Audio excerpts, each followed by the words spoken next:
Education. Where would we be without it? Dedication. Where would we be without it and not knowing about it? Communication. How could we live without communication? What I've learned in Dr. Phil's class is how to communicate better. When you communicate in different ways, people respond in different ways. When you know how to communicate in a proper way, people respond in a proper way. When you don't know how to communicate, people lose track of what you're saying. What I've learned in this class is to stop saying uhs and ahs.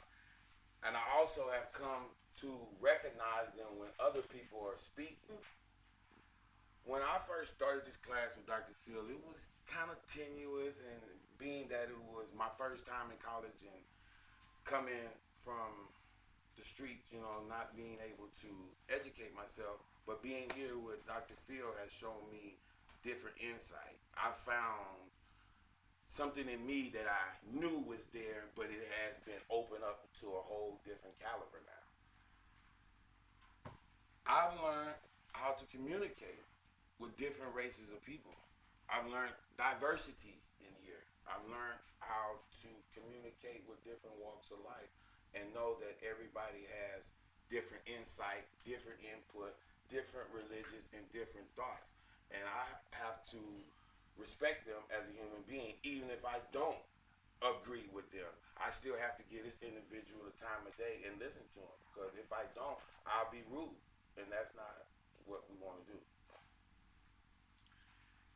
As you guys know me, in the last 2 months, y'all seen I've grown in public speaking. And I know y'all listened to some of my speeches, and a lot of my speeches have been about our Heavenly Father, Jehovah. And I say his name because everybody has a name. You know, why don't the Creator have a name? Why don't you use it by him? I can illustrate and give you guys at least 7 instances where I've lost my life, where I wouldn't be here, standing here talking to you. So I'm a truly blessed person, and I'm going to stomp that every day that I have breath. My first speech was on Jehovah God and his awesome power, and I explained that to you guys. And I think that every day we give thanks to our kids for doing the right thing. We give thanks to our mom for giving us something to eat and a place to stay. We give Dr. Phil thanks for opportunity to make up a lesson. But how many times do we give God thanks when we have opportunity to put him on the stage? Yeah. So I try to do that, and that's what I did with my first speech. So I just wanted to know. And my first greatest speech, as you guys can see, it was on shaving, because I am, and you know, I have an artful eye. So trust me, I'm always looking you in your face, looking you in your eye. And so I gave a speech on shaving and the proper way to take care of your skin. And as you can see, I made a C. And I made a C for simple mistakes. If I would have been listening and paying attention, I could have made an A. My third speech was on about the Sermon on the Mount, because I believe the Sermon on the Mount holds a lot of rules for us as people and a human being, and tell what type of person Jesus Christ was. So I took it upon myself to share that with you guys, because I can't get to Jehovah unless I go through Jesus Christ. So I got to make him aware of how do we get to God. So I gave you guys some enlightenment on him, on that aspect. My second greatest speech is why you should hire me, and I got a C on that. And I was like, man, Dr. Phil, I did everything I was going to do. Man, I had to put my hand on my hip and look at him for a moment like, man, you talk sweet, but you're hard. You know? However, I had to sit back and analyze and see where he wanted me to go. And it was just more of paying attention to detail, and which I usually do on the street, and it's called hypervigilance. I mean, if you've been shot 4 times, you would understand what I'm talking about. You watch anywhere you go, where you bag in, where you getting out, who's around, all this around. I really know how. I got 3 ways to get out of here right now. Try me. However, I went on with that, and then I gave I eat a lot of people's table, and I really don't eat nobody's cooking. For the last 25 years, I think I've been in 3 relationships, and you can ask any of them, have I eaten any of their food? No, I haven't. However, I did that, but this was my last speech. A minus.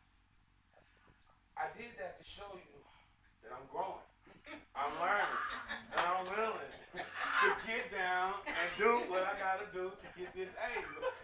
So, this is what I'm showing you. If you listen to detail and you listen to Dr. Phil, you can get one of these, man. You know what I'm talking about? And it gives you a little bit more self-esteem, a little bit more boost, and it gives you that, you know what I'm talking about? However, I really, truly had a blast with Miss Joyce Loveday. That woman there has a spirit in her that she's one person I would never tell this to. Because, like, if you say something to me that I don't like, I have a tendency, I'll hit you in a minute and tell you, I don't like the spirit that's coming up at you. Right. But I can never say that about Miss Loveday because she's just so beautiful and she taught me a lot and I learned a lot. To the point where I'm going to go work with her in students and service, and I'm going to do my volunteer work with at-risk kids to show these kids that there's a better way, that there are some people out here who really cares about you, even though you have a single mother. You got a big brother in me. I can show you that this is not the way to go. Here, look at me. Look where I'm at. I'm not in the penitentiary. I'm not dead. You know what I'm saying? And I really want to truly help. And my next place I'm going to go help is for the battered women's shelter. And help the battered women, you know what I'm saying? And give all my clothes to the kids and all that. But that's what I want to give back. And to tell them where I came from at Clover Park. And I really, truly want to commend Clover Park for giving me an opportunity to be a better person and productive person in society. Thank you.